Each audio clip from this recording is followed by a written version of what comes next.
হ্যাঁ, রাকিব আপনাকে জানিয়ে রাখি আসলে ঘূর্ণিঝড় রেমালের প্রভাবে কিন্তু সবথেকে বেশি ক্ষতিগ্রস্ত হয়েছে কলাপাড়া উপজেলায়। আর সেই কলাপাড়া উপজেলার ক্ষতিগ্রস্ত মানুষের পাশে দাঁড়াতে এবং ক্ষতিগ্রস্ত দুর্দশা কলাপাড়াকে দেখতে আসলে প্রধানমন্ত্রী শেখ হাসিনা কিন্তু আসলে আজকে কিন্তু সকালের দিকেই কিন্তু আসলে কলাপাড়া উপজেলায় আসার কথা রয়েছে।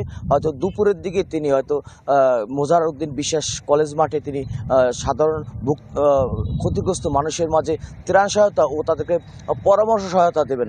এতে কিন্তু প্রধানমন্ত্রী পটুয়াখালী সফর উপলক্ষে কিন্তু জেলা আওয়ামী লীগ এবং আওয়ামী লীগের অঙ্গ সংগঠন যারা আছেন তারা হয়তো তাদের একটা আনন্দঘন পরিবেশ কিন্তু বিরাজ করছে। তারা কিন্তু সেই সকাল থেকে গতকাল বিকেল থেকেই তারা কিন্তু কলাপাড়া উপজেলায় অবস্থান করছেন।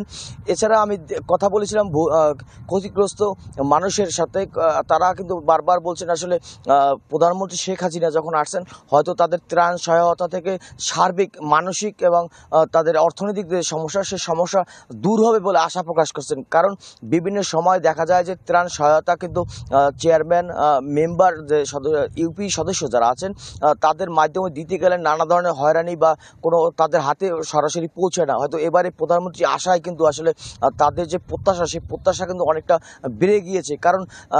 কারণ হচ্ছে যে সাধারণ ভুক্তভোগী যারা আছেন যাদের বাড়িঘর বিধ্বস্ত হয়েছে, যারা উপকূলীয় এলাকার যে ভেরিবাদ বিধ্বস্ত হয়েছে, তারা আশা করছেন যে প্রধানমন্ত্রী আসার মধ্য দিয়েই তাদের যে দুঃখ দুর্দশা এবং সেই যে দীর্ঘদিনের প্রত্যাশা যে ভেরিবাদ সেই ভেরিবাদটা খুব শীঘ্রই সমস্যার সমাধান হবে বলে তারা আশা প্রকাশ করছেন। রাকিব।